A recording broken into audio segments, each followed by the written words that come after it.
This is Sid Okaiba, and thanks for listening to It's Recording Time Media, the most pathetic show you could listen to. You really should be listening to something I do, like KaibaCorp.com.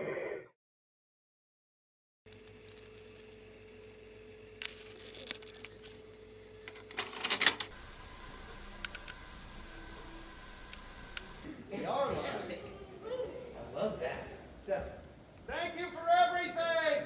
Woo! that's true. I'm responsible for everything. Now, as you all know, we are here for a one-on-one fresh air by Terry Gross kind of thing. And so I won't wait too long to introduce our guest of honor, man of the hour. Some people call him the Space Cowboy. Some people call him the gambler of love. Some people call him Maurice, because that's his name. Maurice LaMarche.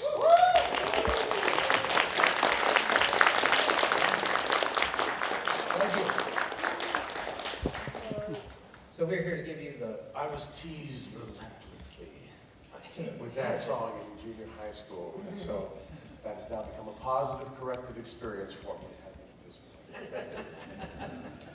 How you guys doing today? Good. I was ill. Well, Very ill. If anybody came to the VA panel and expected to see me, I was actually up in my room, just shivering in bed. And I went out for breakfast and didn't. As soon as the breakfast came, the smell of it, I ran to the bathroom promptly. Yes. And so, yes, I was up with a migraine, but it seems to have passed. I think knowing that I'm going to be coming and being here with you guys, part of that brings endorphins to me. I actually feel better knowing that I'm among you. So thank you very much. that just means that Maurice is a pro. Well, half a pro. I missed the VA panel. So. Well, we'll take it. Okay, thank you. Now, we here at BABSCon, we like to think of ourselves as environmentalists. We like to use all parts of the guest, not just the bits that everybody knows about. Right. Otherwise, it's a waste. So we're going to... Well, here's your canoe, okay? I got somebody who knows the joke. So we're not going to just dive into the stuff that everybody knows. We're going to go back. We're going to go back. We're going to get all Oliver Twist with it here, and Go deep. deep. Yes, deep indeed, my dear. Deep Into the past, the heart of darkness. So now you're not actually American, are you? Not actually, and still not. I'm a Canadian citizen, was born and raised in a few cities in Canada, born in Toronto, and moved to Timmins, Ontario, a little tiny mining town in northern Ontario. Those are my first memories. The place regularly gets to like 40 degrees below zero with the wind chill factor. This is why I can still walk around in a t-shirt in 50-degree weather. Just, what cold? My blood is permanently thickened. And then back to Ottawa, Canada, and then back to Toronto. So wait, so you were born here? Yes, I was born in Toronto. Yeah. Tara and I can remember Tara's family store very vividly on my trips downtown. But my understanding is that entertainment was something that you didn't think was possible. No, it's funny. Canada has done very well in bringing us some terrific comedy. Second City. A little better on Irish. Yes. Air Farce and things like that. And but when you're from, you begin your life in a small town. Even though one of the members of the Kids in the Hall, another great Canadian contribution to comedy, is from Timmins. You know which one? I can't remember which one. One of the guys. Name him. I know it's not Scott. I know it's not Dave Foley, Bruce McCullough, McKinney. Yeah. It's McKinney. McKinney's from Timmins, or from the surrounding Timmins area. So anyway, you just don't see it as like, I'm going to be in show business. I'm in another country. Not only just far away from Hollywood, I'm in another country. And I just didn't see it. But I saw there was this little show It was on local television called Tiny Talent Time. And I remember telling my grandmother, and I used to sing for my grandmother. I would sing Raindrops Keep Falling on My Head for my grandmother. And I said to her, you know, Grandma, I think I'd like to go on Tiny Talent Time. And she went, don't be ridiculous. A little kid telling jokes. Sing Raindrops Keep Falling on My Head on Tiny Talent Time. So I just felt so discouraged by that. And I didn't know that this was possible. And, you know, I did a few variety nights. And What's that? Variety night was something that my high school did every year, where you know the kids who danced, the kids who could put on sketches, you know, would do a show, and I used to hang out at the local corner store and do my impressions to keep the hoodlums from beating me up. I would hang out in the pool hall, and I was a geeky kid, but they liked me because I made them laugh, and so all the tough guys kept me around, and I just be down in the pool hall doing Columbo and oh, that's a fantastic shot you made, sir. That's amazing. You banked that off. Unbelievable. You know, you think you do that with my eye, and, you know, and so they laughed. They thought that was funny. And so one of them let the organizers of the variety night goes, you should have that guy on. He does impressions. He's terrific. So I, you know, sat down with the two guys organizing it. They wrote me a 5-minute act, celebrities as waiters. It still survived in some form of my last, you know. Do you remember any of that at this point? Well, let's see. Yes, I do remember. Let's see. Okay, so the first one was, celebrities, you know, before they became stars, everybody had to take an odd job. And so here's Johnny Carson. And so, of course, I turn around, because all the impressionists turn around. Nothing actually changes. We're still the same person. So I turn around, be like, good evening and welcome to Chateau Maine, where the specialty of the house is smoked salmonella. So, I'm going to say that's my joke. I contributed that joke with the two guys. So we, you know, and I went on stage, I had like 4 minutes, a 4-minute stand-up act. And I got a standing ovation because I didn't suck. I got it for not sucking the big one. And I was hooked. And you had the dime bag. More or less, yes. It became an addiction. The sound of laughter, especially group laughter, became an addiction for me. And, you know, the first one's always free. And after that, I just went in pursuit of it. And I was lucky enough that, you know, I initially thought I'm going to have to move to the States. So I had a friend, my first girlfriend's best friend, was this tenacious little thing. And we both worked at the same bakery. And so I said, I want to be on TV. And she said, let me call the Mike Douglas Show. Now, the Mike Douglas Show, for anybody under 60, Mike Douglas, hey, why you, I oughta. Mike Douglas was an afternoon talk show host who was very good, but he insisted on doing his show in Philadelphia, his hometown. So if you wanted to do the Mike Douglas Show, you went to his thing. It was a national show. He had John Lennon and Yoko Ono on his show during the whole love-in thing that they did. He was a very popular show to do.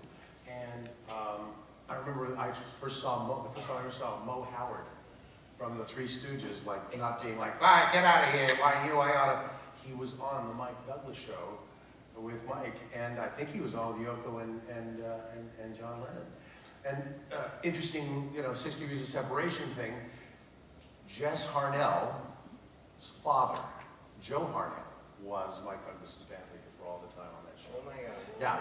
Yeah. So anyway, she badgered. I can almost imagine John Yoko, who's this stooge over there? That's very good. That's me trying to do voices. No, I think it's great. I'm not very good at it. I can sort of do Yakko, but I can't individuate the Beatles the way Just can. Well, you gotta get that, you know. I did do Yakko's burps, by the way. Liverpool, you gotta draw the Liverpool accent, yeah. But I'm actually 1/10 of the Yakko performances. I did the burp, when Yakko was the great Yakko, when Wacko was the great Wacko Roddy. He sings at the Hollywood Bowl.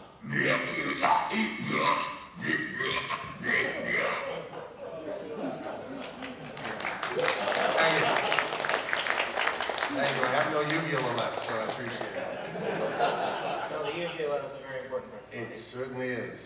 Ooh. So anyway, So yeah, so you go to the makeup so show. she badgers them until they have me down for an audition.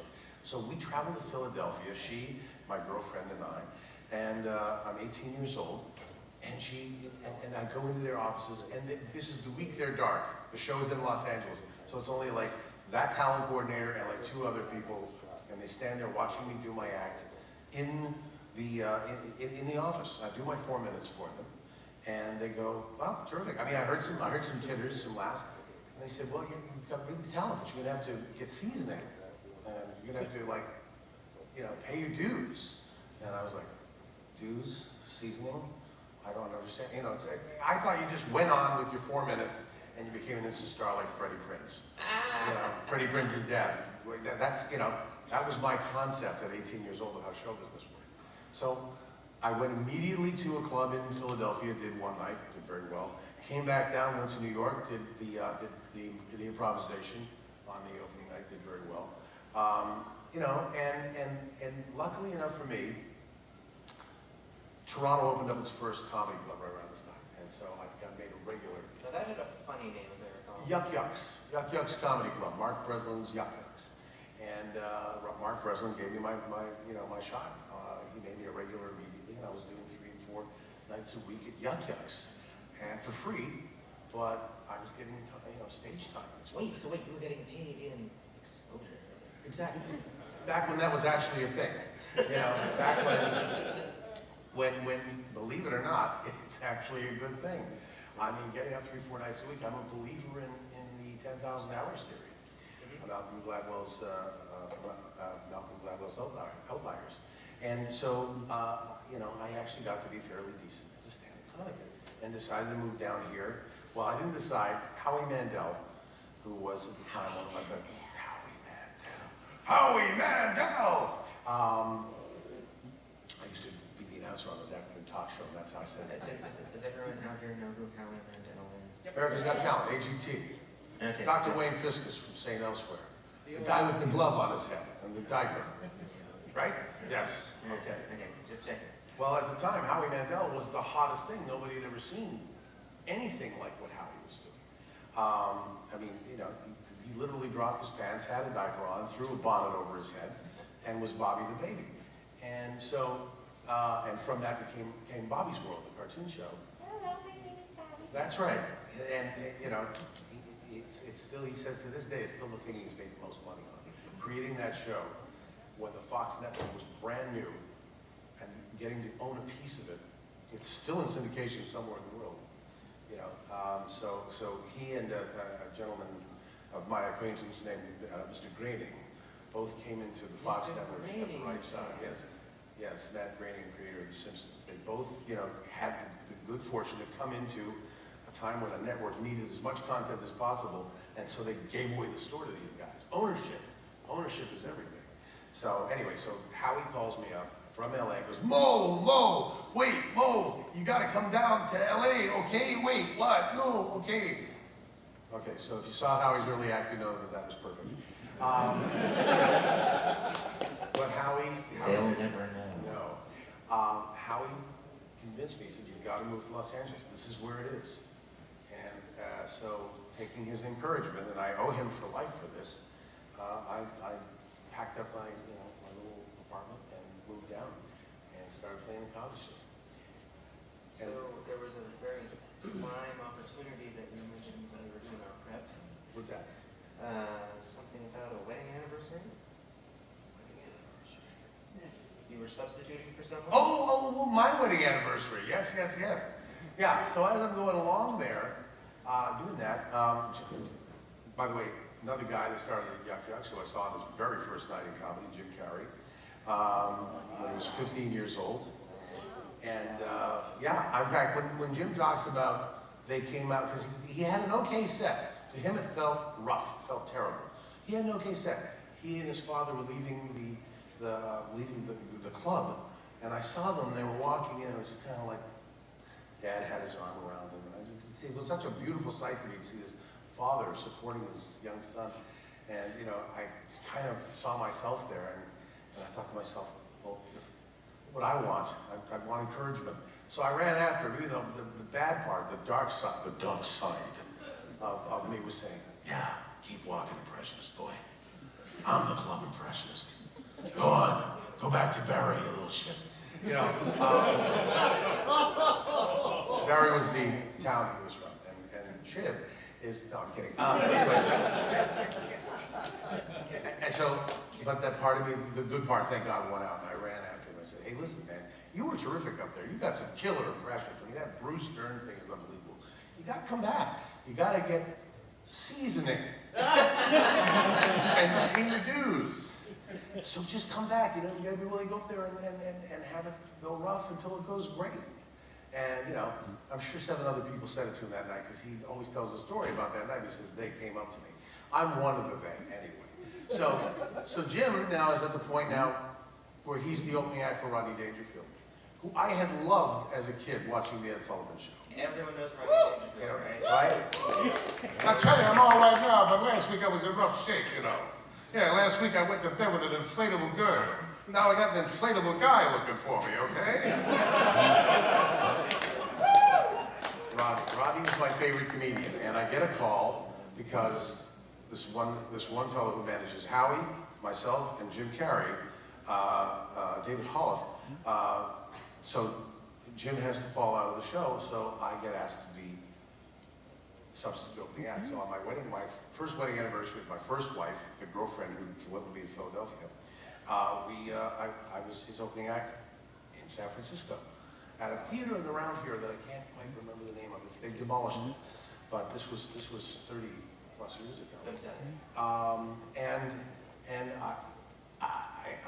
I killed it. It was great. It was theatering around, and I was like, I love moving around and playing to the crowd. And you know, that led to the 1985 Young Comedian special. The HBO used to do a thing where before Comedy Central, we saw the hot young comedians. Was that on my night was Sam Kinison, Bob Saget. Yep. Back when he worked dirty. Look it up. Look up 9th Annual Young Comedian Special. The whole thing is on Funny or Die. Each comedian broke it down. Harry Basil, Bob Nelson, Louis Anderson, Rita Rudner, and Yakov Smirnov. Yeah, all of us. It was pretty much our first times on national television, and you know, it was a great night in comedy. Kinison had never done anything. Nobody would book him anywhere. And Rodney, you know, I was on the tour bus with Rodney. Rodney said, "Hey Maurice, I got one spot open. You know, by the way, this is my Rodney. This is the way he would sit with a bathrobe that was coming open." And I'm on the tour bus with him. He was always in the bathrobe, and the man's body was a terry cloth repellent. He had like a field, an energy field that repelled robes, and it just was always coming open. Hey Maurice, man, tell you what, I got one spot open on my Young Comedian Special. I know you're on it already, but who do you like? Who should I put on there? Who's hot? Who's new? Who's young? And I said, Rodney, I've got to tell you, Sam Kinison has got a new act where he just kills it. You know, he's destroying people now. Because Sam used to go on at 2 in the morning, and there would be like just a handful of comedians who would stay around for him, and a couple of uninitiated tourists. And Robin Williams, I'd be standing in the back with Robin Williams, and you know, and Freddie Asparagus, and we just watched Sam die, but being brilliant while dying because people just didn't get him. Comedians got him, but he finally got smart and rewrote his act to be a little more crowd pleasing.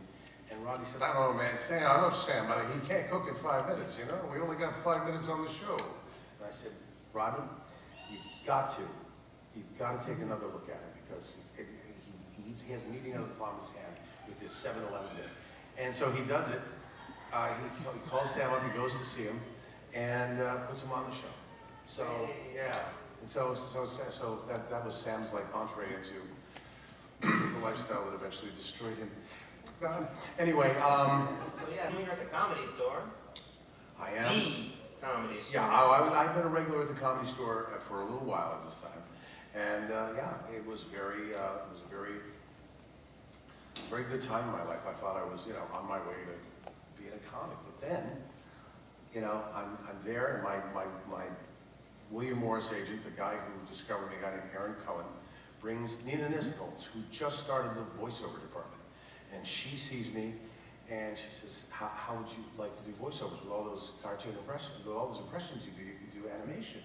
And I said, well, I heard that was a closed door, you know, and I had been friends socially with Frank Welker, because Frank Welker and Howie Mandel were good friends. And Frank, this is the beauty of Frank Welker. Frank Welker, like, saw me do stand-up, said, you're great, I'm gonna start telling people about you. So for a year, I go sign with William Morris for voiceover, and I'm her very first client she's ever signed.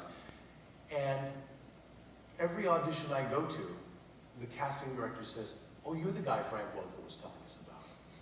Oh, Frank Welker told me about you. You know, the generosity of spirit of Frank Welker, and if you don't know who Frank Welker is, look him up on the IMDb, but don't print it out, because his credits are 54 pages long. If you print it out in a 14-point Times New Roman font, you'll waste 54 pages when you could look at it on the thing. You know, we're environmentalists here, so just look at it on your screen. But it's amazing what Frank Welker has done, and I'm proud to call him my mentor. Frank's first gig in animation was the voice of Freddy on Scooby-Doo. Whoa. In 1969. He's 71 years old, and he's still the voice of Freddy on Scooby-Doo. And working with Casey Kasem. And working with Casey Kasem.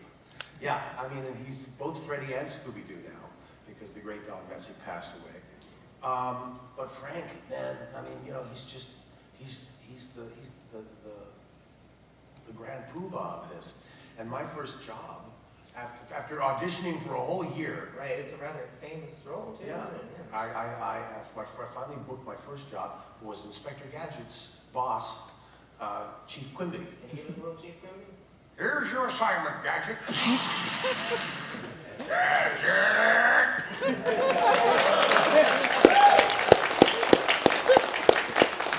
And I also played henchman number 2. I don't know if this is a good idea, but I think Dr. Claw will kick our asses for this, boss. You know, and Frank was always the other henchman, and Dr. Claw, and Brain the dog. But I got to work alongside Frank for 26 episodes. He showed me all these beautiful techniques of how to work the mic, how to move the script without making any noise, so you get a nice 3-4 page run. It was amazing. Frank is the most generous man in voiceover, and I try to follow his example as best I can. You know? And then you get probably the role that I think, really starts launching it. Yeah, that one gave me some real momentum. We went from that right into Real Ghostbusters. And they said out in the lobby, you know, I remember them coming out and telling us, the room was full. And they said, now nobody do impressions of the movie, okay? If we wanted to do this with impressions from the movie, we would get Bill Murray, we're the people who made the movie ourselves, and Ivan Reitman would just ask Bill Murray, Dan Aykroyd, and Harold Ramis to do themselves in the cartoon, and they'd do it. So don't do them, we're looking for like the real Ghostbusters, the ones that the movie is based on. And I get in there and I have no ideas. I get in and I look at a picture of Egon, and Harold Ramis was so amazing. He's my favorite Ghostbuster. You know, he's the heart and soul of the Ghostbusters, and the brains of the Ghostbusters. And so all that came out of me was my, somewhat off the nose Harold Ramis impression, and I became Dr. Egon Spengler, collector of spores, mold, and fungus. They came back and said, all right, we talked about it, you can do an impression. Nobody else do any impressions.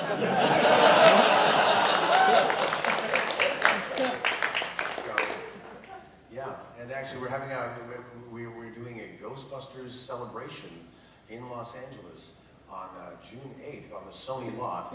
Aykroyd will be there. Ivan Reitman will be there. Eddie Hudson will be there. Wait, this is upcoming. This is upcoming. Wow. To celebrate the 35th anniversary of the movie. And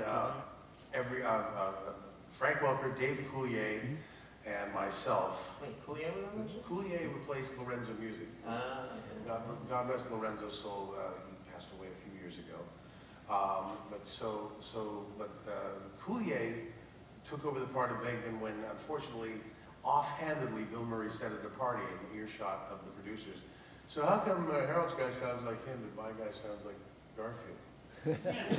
And they fell all over themselves to replace Lorenzo when it wasn't even like a thing of like, no, I want him gone. Bill Murray didn't mean that. But, so yeah, midway through the series, they immediately replaced replaced Lorenzo with Dave Coulier. And yeah, I felt Lorenzo felt bad, you know, and I felt bad. But I love Dave. Coulier's great. He did a great job going forward. So the three. Okay, so at this point, you've got this burgeoning stand-up career, you've got this burgeoning VO career, but somehow you wind up just going in voiceover. Yeah. Well, okay. It's not somehow. It's a big why. That's true. Yeah. In the middle of all of this, you know, sort of upward momentum, I come home from picking my wife up from the airport, and she's been off in the Philippines making a movie, and I get the terrible news: my father has been killed, and he was murdered by a man who had been his friend his entire life, but who they'd had a falling out a couple of years before, and it turns out this man was a psychopath. And so my father was shot and killed in the lobby of the Royal York Hotel in Toronto, and I just went down the rabbit hole of depression, drugs, alcohol, and you know, stand-up comedy left me because my dad. See, I didn't have the typical showbiz dad who said, "What? You should have a backup plan." I had the dad who, in my younger years, my first memories of my father were watching him do the news on local television in Timmins. I used to go up and kiss the television set every day, and I wondered why he didn't kiss back, you know? And then he took me down to the studio and showed me that the cameras only work one way, and then I understood. But You thought he was really in there. I thought he was in there, and the TV worked both ways, but he had like a screen where you could see everybody who was watching. So I'm 4 at the time, you know. And so, anyway, you know, my dad was my hero, and as I say, he had that time in the entertainment business, and then he left it because the money wasn't coming fast enough for him. He was a salesman by heart, just by what's, you know, what his skill set was. So he went into sales and became a very successful salesman. But he started out when we moved to Ottawa. He was in the same station as Peter Jennings and Alex Trebek. They were, the three of them were in the makeup room at the same time. So, you know, maybe if he was stuck with it, who knows? But anyway, he knew what it was to want to be an entertainer. So he said to me, "Look, you're not a work-a-day kind of guy. You've got to follow your heart. You've got talent. You've got to follow your dream."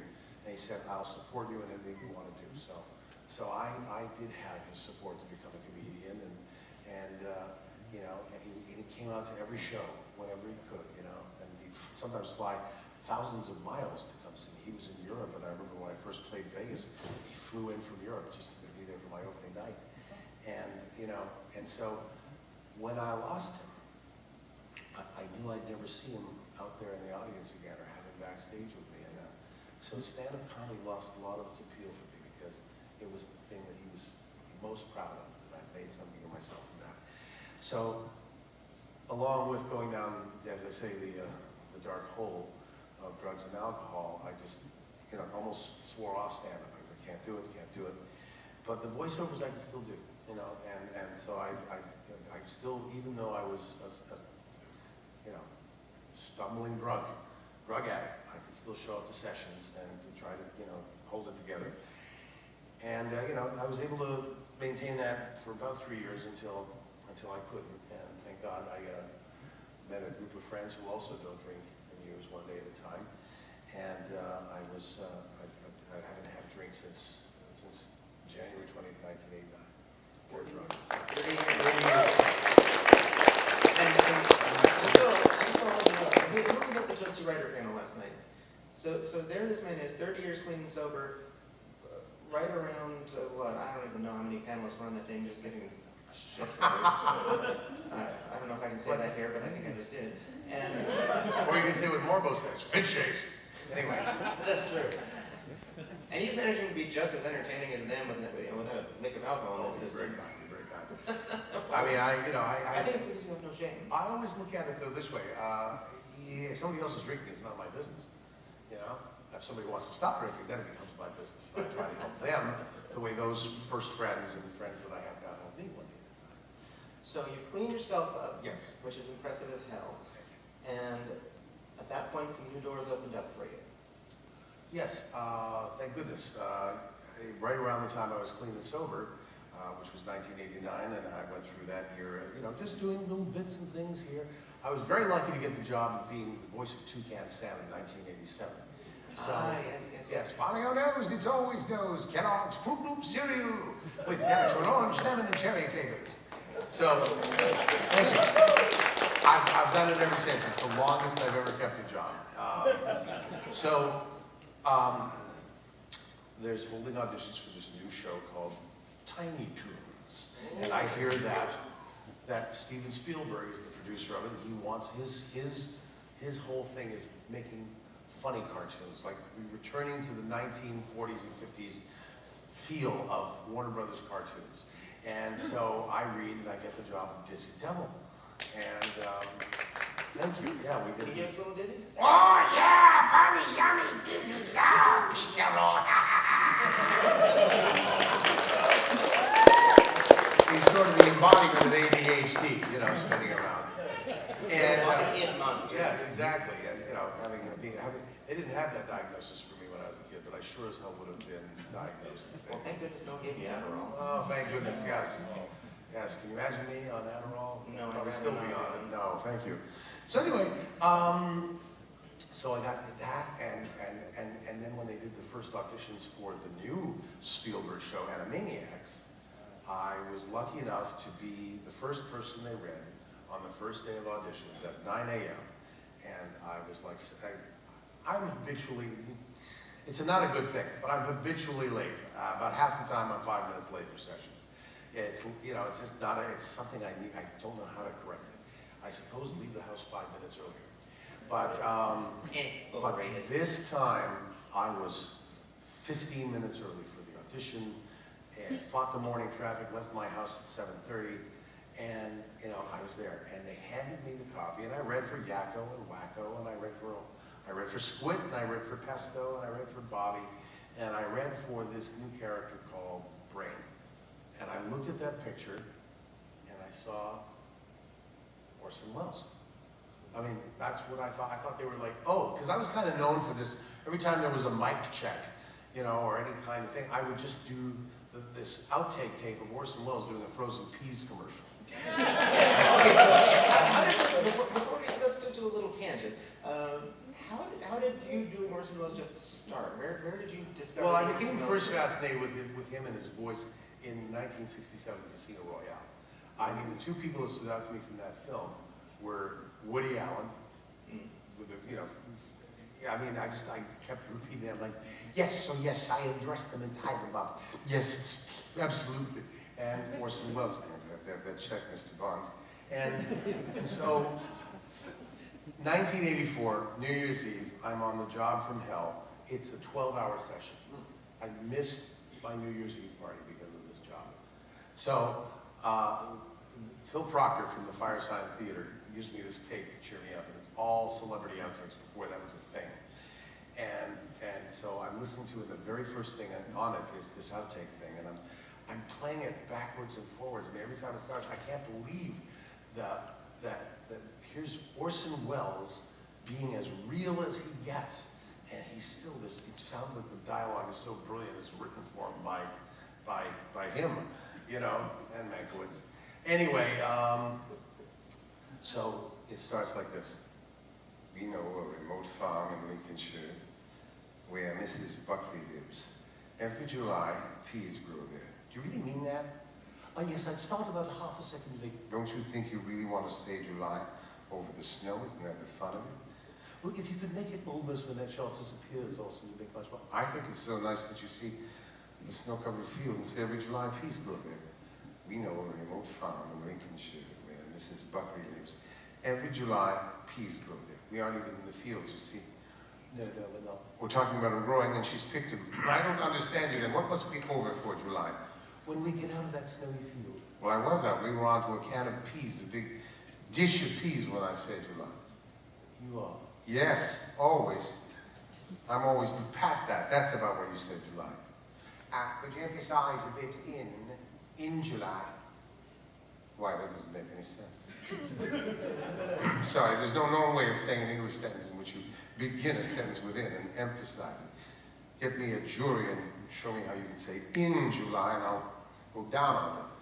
It's just idiotic, forgive me for my saying so, it's just stupid. In July. Love to know how you emphasize in July. Impossible. Meaningless. I think all they were thinking about was they didn't want. He isn't thinking. Also, there's one last one. It was my fault. I said in July. If you could leave every July. You didn't say it. He said it. You're a friend.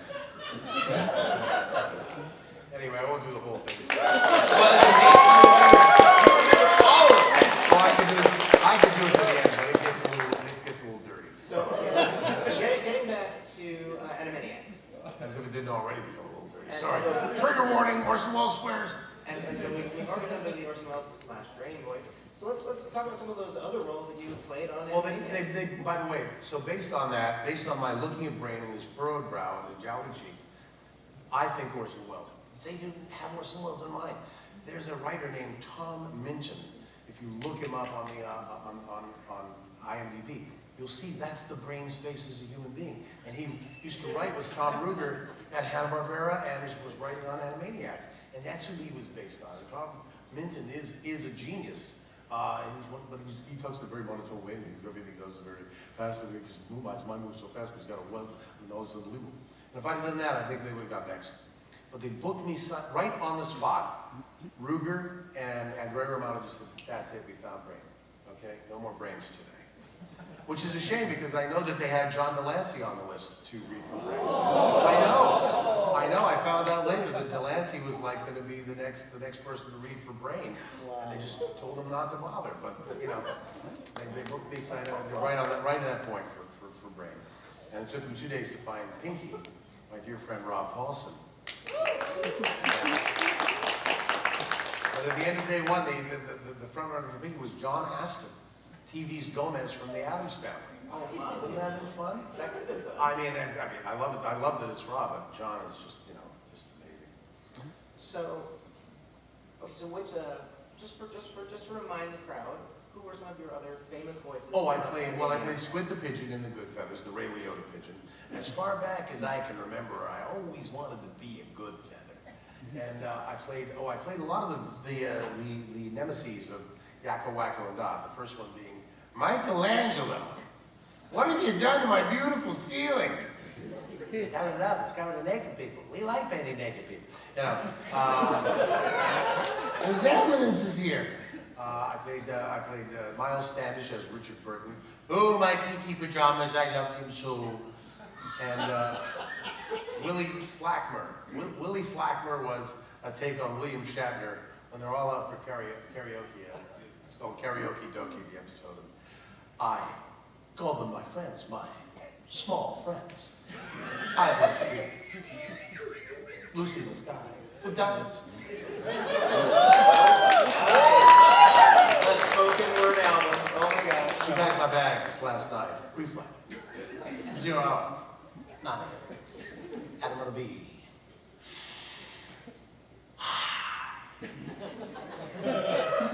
In case Gagged by them. In case any of you don't know about this, there is actually, so help me God, Oh my God, yes. a musical album that you can find if you look hard enough called The Transformed Man Yes. by William Shatner. And it is hilarious. Yeah, it's brilliant in its own way. And then he came back and did an album with Ben Folds in the last 15 years. Still all talk singing stuff, but I was nominated for a Grammy. Yeah. No, I'm convinced Shatner's a genius. I really am. First of all, his genius was when the outtake tape of him came out, of him berating a guy doing directing him in a Star Trek game. I don't say sabotage. You say sabotage. I say sabotage. Spock sabotage the system. That thing. It goes, please don't tell me how to do it. It sickens me. Being confronted with that on the Howard Stern show, he got that he should be in on the joke instead of pushing against it. He embraced it and embraced the character of him and stopped taking himself so seriously. And I think that started the second resurgence of his career. Mm-hmm. No, I think I'm convinced Shat's a genius. I don't know. So okay. So Chat is a genius, and I am insane. So who else did you do on Animated? So you were a ton of the voices on that show. I did, I was. Let's see, let's run down. God, I mean, they had so much for me in there. Do you know any? Is there one you're thinking of? You realize I'm completely blanking. Okay, all right, so am I. I'm Well, that's fine. I'm not gonna remember my resume. Let's just go to Pinky in the Brain. All right. You guys want to go to Pinky in the Brain? Okay, I think we're happy with it. Me too. Pinky in the Brain, we did the first episode that we recorded was the one with Jeopardy, the one where they're on Jeopardy. And something about doing that show with just me and Rob in the room. We went through it. We kind of hit the notes of that, you know, that Pinky's the annoying one and Brain's the slow burn one, and all that. And there was something that we didn't know it was magic. We didn't know it would be a hit. But at the end of the episode, we just went, that's one of the smartest things we've ever read. I love these guys. I hope they come back. You know, do you think they'll be back? I hope so. Gosh, let's do those guys again. Because Animaniacs at the beginning was just seeing, you know, taking spaghetti noodles and throwing them up against the fridge to see which ones would stick. They had so many things that they did. And, you know, like Katie Kaboom didn't last. Katie Kaboom was, you know, a pay into, you know, teen angst. And, you know, they made 3 of them or 4 of them and went, okay, it's not for Katie Kaboom. We get the point. Teenage girls exploded their parents. You know, but Pinky in the Brain came back and back and back. And the plots to take over the world got zanier and, you know, less and less realistic. But they realized what they had there was the story of a friendship. And Dare I say a bromance? a bromance indeed, a brain man. A brain man. A very tender brain man. It certainly was. And they realized that it's not the plots that take over the world. They can be as zany as they want. People are tuning in because Pinky and the Brain love each other. And Pinky has no trouble showing it, but Brain wouldn't show it unless it was going to save Pinky's life. And there's a couple of instances where Brain does, you know, and Pinky does. And that's what we're watching. We're watching that. Even at the cost of the plot. Of the plot to take over the world. He will abandon a plot to take over the world. It means that something bad will happen to Pinky. So, you know, that was the magic of Pinky and the Brain. We watched that. So it's kind of like its own friendship is magic thing. You know, more magic is friendship. But that's what made it so great for us. And Rob Halston and I, as it was an extension of that, have become the dearest of friends. You know, even after, you know, after the show ended, we still stayed in touch. We still grabbed lunch and. You know, that chemistry is obvious. Every time I see an interview with you two or an appearance with you two, it's plain to see that you two are more than just work colleagues. Oh, I love the band. I love the band. And we probably text or call each other 3 times. See, I was dying when they got you for the show and they didn't get Paulson. And I was like, I only get to book Maurice. Not that, okay, Wouldn't that have been let's great? not make it sound like, oh, it's only Maurice. Like, Well, Rob, I think Rob was in, he guested a couple times in the first iteration of Pony. yeah, Long ago, but I know that you're we're all all about. Gen 4. You're a Rarity's Gen. dad. What's that? Rarity's dad. There you go, Rarity's dad. That wasn't Paulson, was it? No, Rarity's dad was, oh God, that was like one of the, like Drummond or somebody. Peter New. Peter knew, all right. Well, I know Rob did something on Pony, because I told him. Old Pony, on Old Pony. Yes. Oh, so did Scott Mandel, what's your point? All right, I knew. So he couldn't come to this. So anyway, but yeah, I would love that. I would have loved that. It wasn't one of the episodes where there was some kind of accident involving a microwave and non-dairy.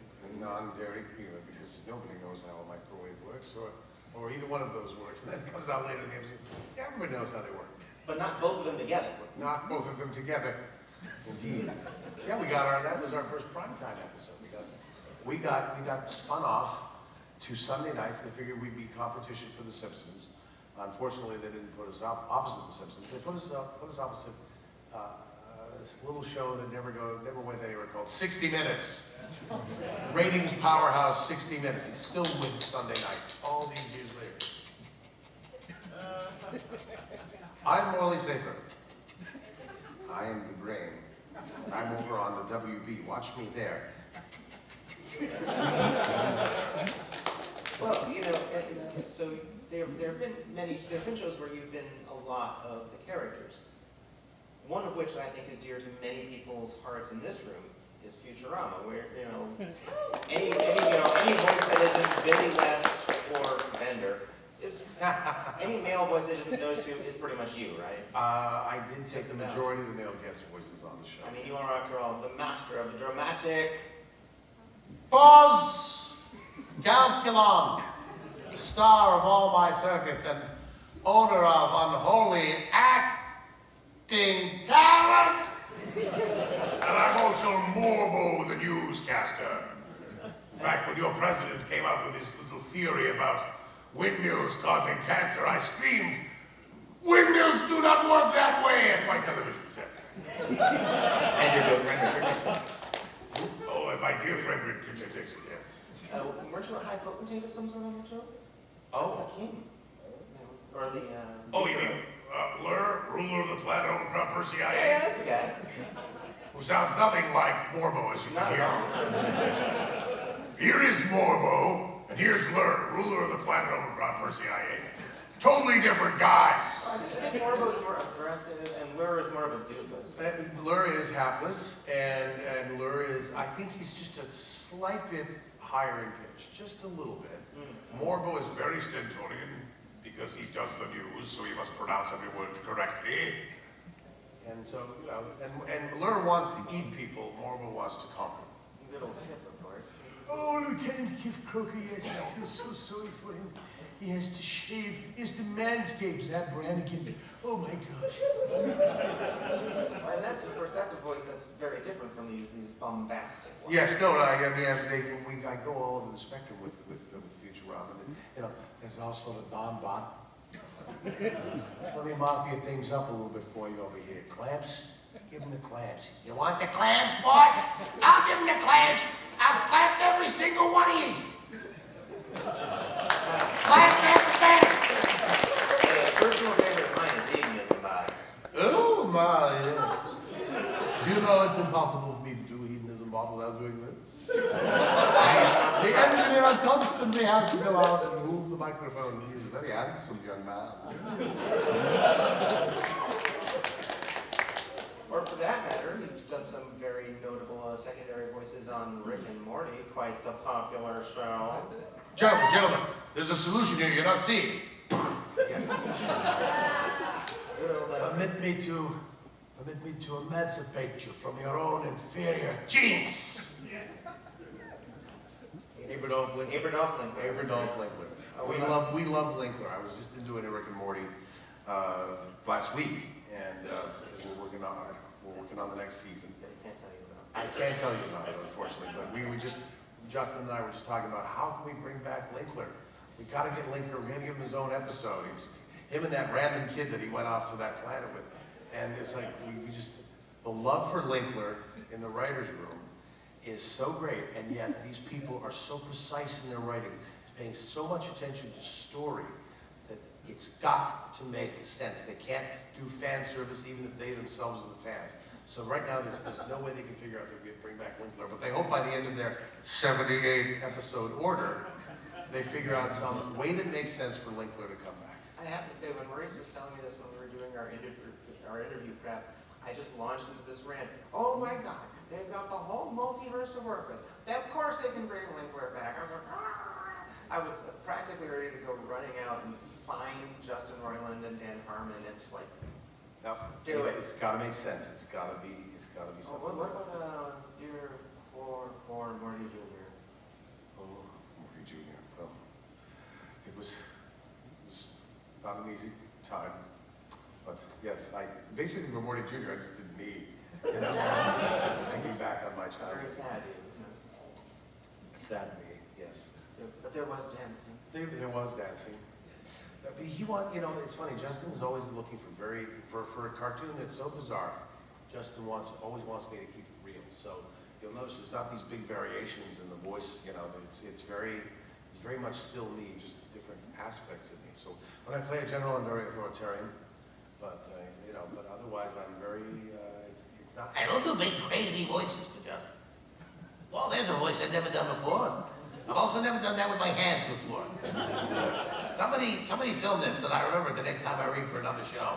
Not a Mr. Roiland show, but this is a character I've never done. Holy shit. Hey, watch me discover a character. Me, Maurice LaMarche. All right, now I'm only going to do a couple more questions because I know that you guys want to get up to the mic and start asking some of yours. So start lining up. Start lining up. So one question that poor Amber did not get to ask Maurice at the VA panel, I told her I'd ask on her behalf. Okay, sure. Now, since this is your first role in our lovely horse fandom, did you have any idea what you were getting yourself into with this bunch? Well, Tara and I are longtime friends. Tara and I actually I was on Tara's first U.S. show, Gadget Boy and Heather. So Tara played Agent Heather to my baby Gadget until Dawn decided to do it. But I played 5 other parts in that show. Dawn So, Adams? Donna, that's right. Don Adams played baby Gadget. Missed it by that. Missed it by that much. So I've known Tara a long time. And so, yeah, she told me, just how intense the fandom is. And I think it's really amazing that you guys are so dedicated to this show.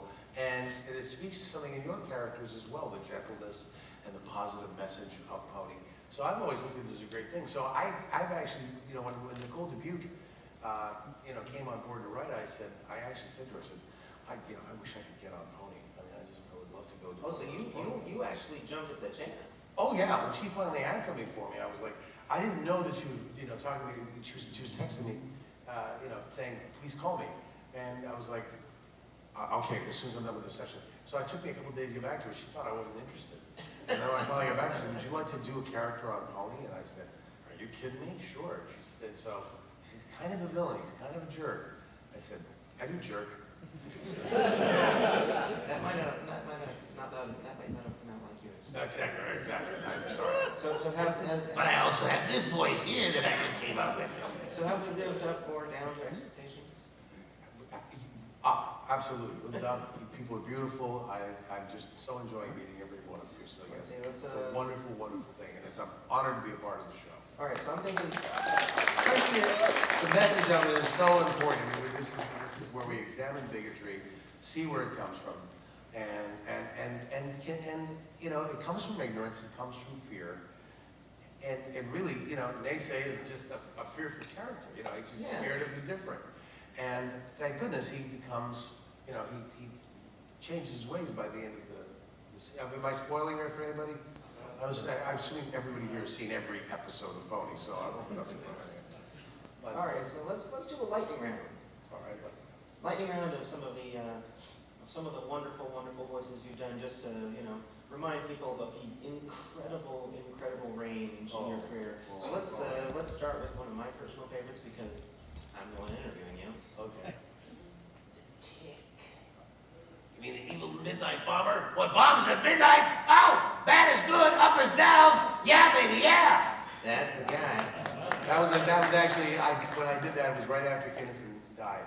And so that was my little tip of the hat, my little tribute to Sam for the evil midnight bomber. I was also the deadly bulb. Oh, his real name was Pig Leg, because he had a pig for a leg. And I can't remember the name of the character, but he was a dolphin in a fish show. Yeah, I know, and so but his voice was based on Kirk Douglas, much like Father from Kids Next Door. Zootopia. Utopia, I played a guy with, I love icing people. But now I've retired and I've opened a bakery and the only icing I do is on cakes. That was Mr. Big, that's right. And break your numbers, right? Skunk butt rug. You know how many takes it took for me to say skunk butt rug? I kept messing it up. You try it. Say skunk butt rug. Everybody, right now. You guys should be in voiceover and I should. That was very good. Little role in the Wreck-It Ralph movies. Oh yeah, sure. Take a look, Ralph. I don't know. They don't keep a lot of medallions, but I got a few in that box back there. Yep, you were the tapper. Yeah, root beer tapper, yeah. What are some that people might not know so well? Okay. Don't feel it, conceal it. Don't let it show. These gloves will help. I was the king in Frozen. Oh, let's get some disenchantment going. Disenchantment? Disenchanted, I play Prime Minister Oddball. Yes, who's got a particularly dark side to him that you'll find out about in season 2. And does anyone here remember The Critic? Anyone? Yeah. Can you give us a few voices from The Critic? Because you were a lot of Well, voices for one on thing, there. I was Jeremy Hawk, who was the critic's best friend, Australian movie star, sort of a mountain between Paul Hogan and Mel Gibson. And so, yeah, that was, in fact, Jeremy Hawk hosts a Saturday Night Live show, and turns out he does a terrific Johnny Carson. Gee, I wonder when they got to play that. And I was also Shackelford the butler. Good afternoon, adopted Master J. And I did almost all the celebrity impressions in the show. Yeah. And like particularly, what was? Yes, I did do Orson Welles. Rosebud. Yes, rosebud frozen peas, full of country goodness and green penis. Wait, that's terrible. I can't believe I said that. I'm leaving. All right. Just a handful for the road. Oh, what luck, I found a French fry in my beard. What about Mrs. Pell's fish sticks? Mrs. Pell's fish sticks. Even better when you're dead.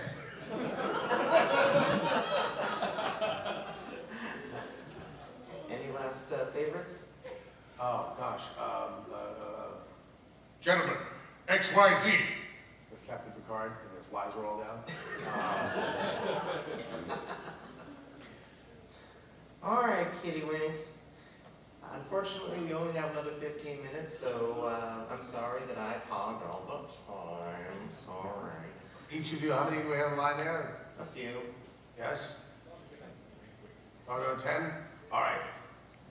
And unfortunately, 90 seconds per question. Unfortunately, the cosplay contest is in here at 1:30, so All right. what are you gonna do? Line up in order of how much beryllium it takes to kill you. The episode where Lur goes to Comic-Con, I have to say, totally unexpected because but that's the episode I wanted to do for. So personally, this human concept of love confuses and infuriates me. That was a callback to that line. That was the episode that gave me my Eddie. So I'm very Yes.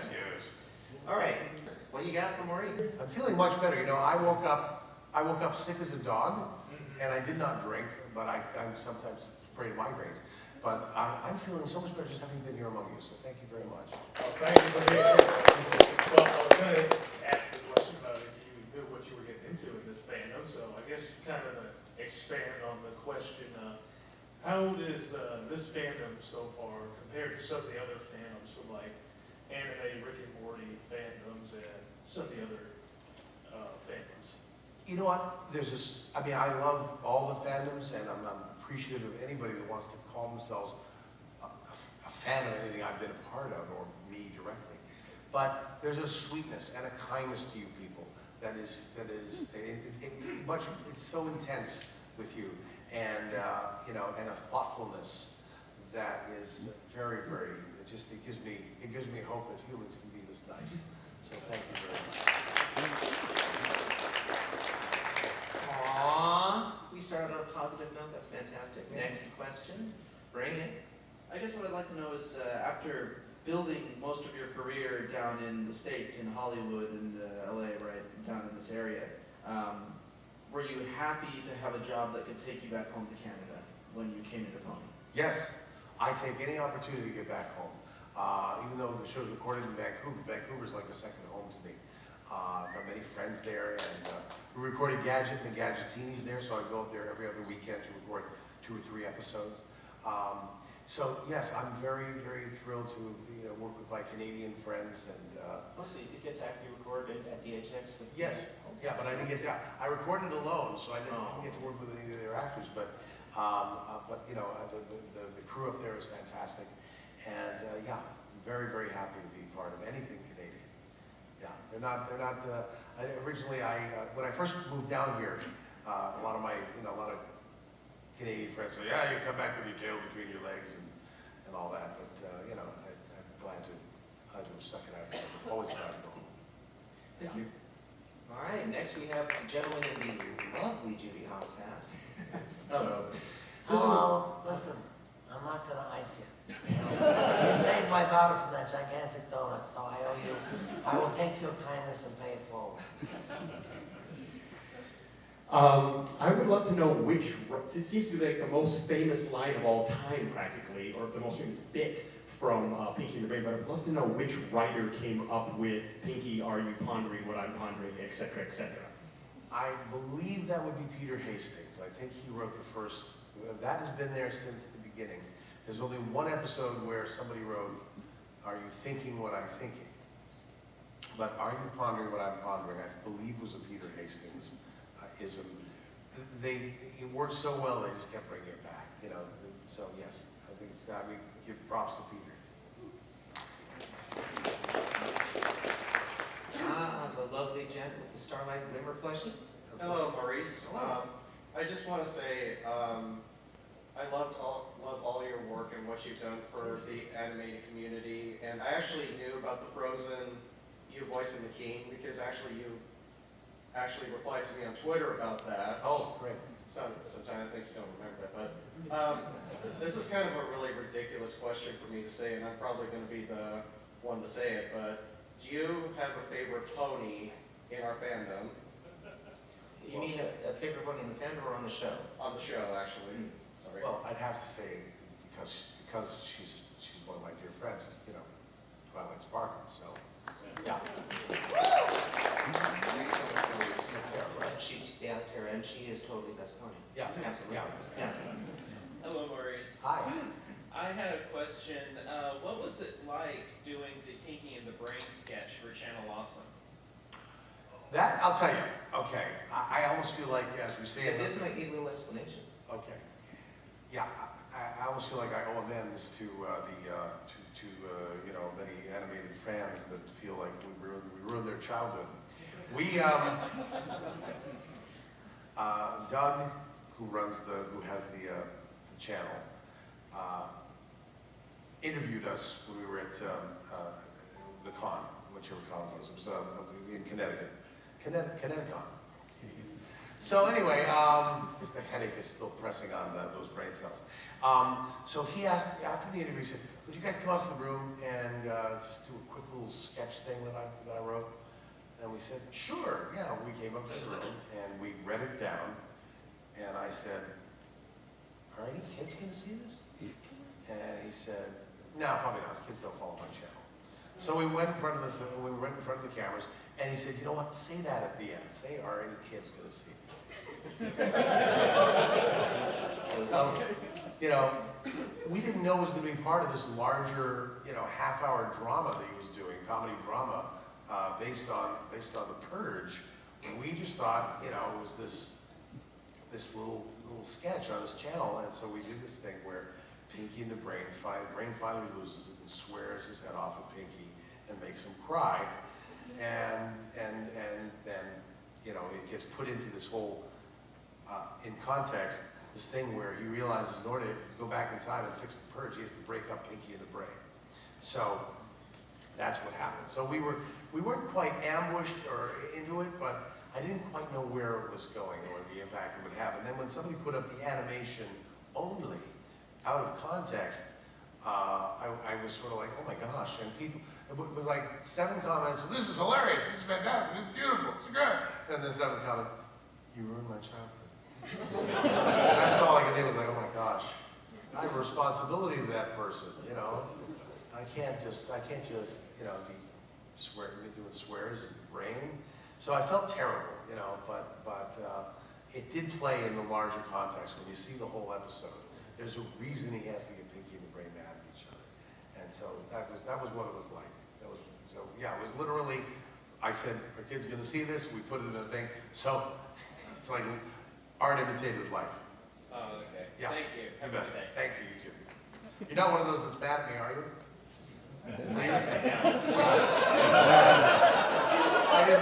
I didn't ruin your childhood. Oh, good. Oh, hey Maurice, I was just wondering, have you met a celebrity that you give an impression of, and did you have a weird meeting? Oh, I think you got a good one. Well, actually, I think this is a great time to tell about Vincent. Yeah. Not an impression of, but this I think is a good story to tell. Yeah, no, I did. I told you yesterday, but I'll tell him the same. I didn't do him for him though. I met Sean Connery once, and I did not go. He said, I was in the parking lot of this shopping center in Beverly Hills, and he was looking for a restaurant, and I just said, Mr. Connery, I'm a big fan. He goes, thank you very much. Do you know a Shane's restaurant is? And I said, yes, it's right down there. He said, thank you very much. I was like, he said, thank you very much to me, the way he says it, the way James Bond says it. Rodney has heard me do him, and he said, oh man, that's a good impression, but man, don't do the impression when you go out there, okay? Because they're waiting for me, and if you do me, then it takes some of the steam out of me being me. Let me be me, you do all those other 180 impressions, all right? Okay? You're all right for me. And then, you know, I did get to meet somebody who I dubbed. Vincent D'Onofrio did a fantastic job playing Orson Welles and Ed Wood, but he didn't do the voice to Tim Burton's liking. He kind of decided to go up the octave for some reason. So Burton, being a fan of animation and being an animator himself, just went, we'll get the guy who does the brain. So I went up and dubbed that entire scene between Johnny Depp and Orson Welles in Ed Wood, and I thought, you know, after I was done, oh gosh, I hope Vincent D'Onofrio doesn't hate me. I walk around worrying people will hate me. I worried that man would hate me. So finally got to meet him at ASIFA-Hollywood a couple of years ago, and he was very nice. And he said, no, it's Tim's movie. If that's what Tim wanted to do, no problem at all. You did a great job. I said, so did you. We still trade tweets or DMs, and, you know, so it's good. Yeah. Excellent. Thank you, sir. Thank you. Next question. Wow, it's you. Wow, it's you. I met you outside the hotel, and I Yes. came off as kind of a spaz, so I apologize. No, you didn't. And also, I'm sorry for that comment about ruining my childhood. I didn't mean it. Oh, no. You sure? Mostly. You sure? We're okay? We're good? We're good. Yay. You, All right. love you. Excellent. I love you more than words. It's such a cliche, but we all mean it when we say we got to grow up with your voice. Thank you. And just pierces right through our hearts. That's very kind. And I was wondering, And I don't miss the honor of that and the responsibility of that, by the way. So thank you very kindly for letting me into your childhoods. oh, our pleasure. You could have switched the channel. You fools! There were only 12 dials, though, back in the day. That's true back in the day.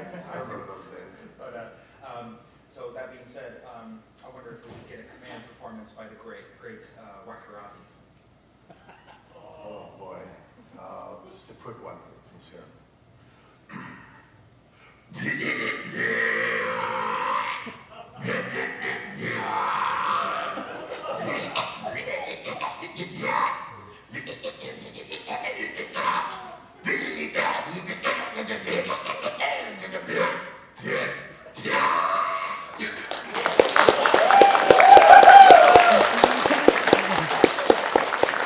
Another classical performance. Yes. Thank you, my friend. Oh, by the way, I was also the narrator for that. And now, the great Wakaruti. I see that the manliest brony in the world has a question. Yes. Yes. Did you know of postmodern jukebox before they called you? But Rob Paulson was a huge fan of theirs. I had never seen them before. I discovered their music on the way to the shoot. Wow. Yeah, I didn't know what they did. I had no idea. Rob called me up because it was originally just going to be Rob, and Rob said, you know, well, we'll see if Mo wants to come. So they said, you know, bring a white shirt, and we've got suspenders, and you know, you'll be a bartender.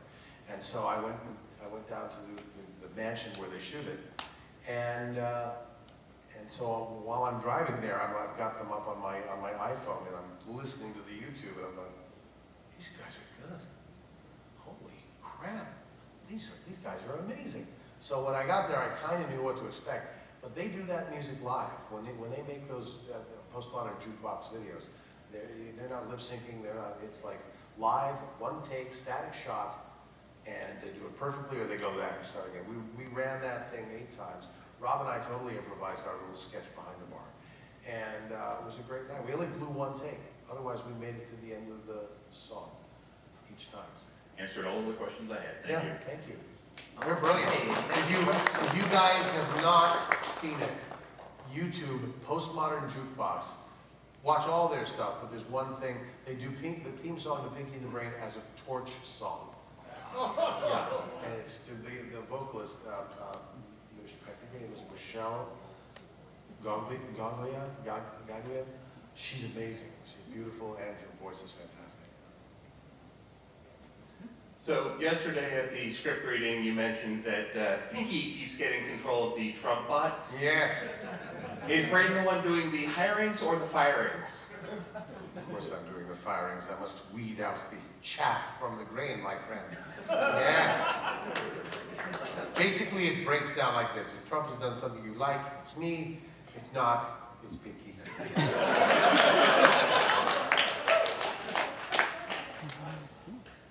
So back to Pinky and the Brain. What was your reaction and also the reaction of the rest of the cast when they decided to bring in the Elmira character? I'll be honest. I'll be brutally honest with you. I was like, oh, this is not going to work because Pinky is the stupid one.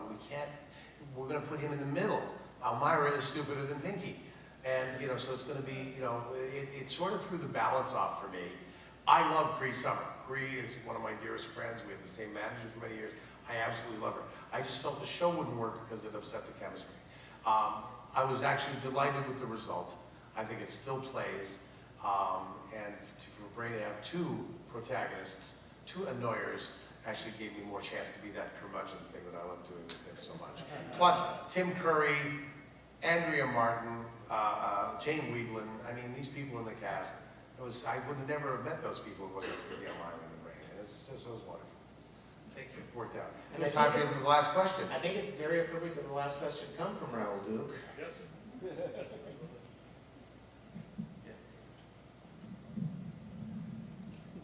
Thank you. Okay, so as we know, we're nearing the end of the fandom. Oh, not the fandom, the show.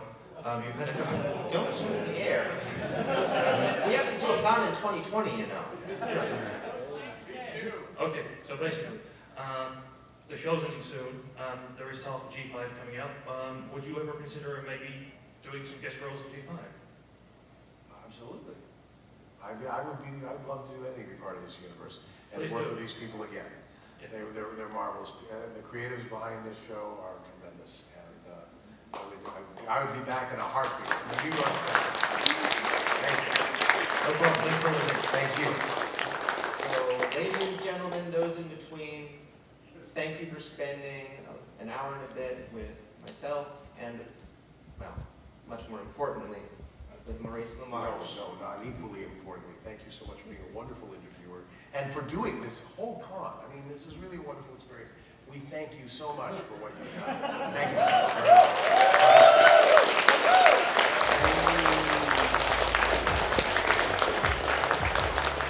All right, everyone, cosplay contest in 15. You know what to do. And oh, by the by, your last chance for an autograph or photograph or little voice recording from Maurice is like next up in the autograph room. So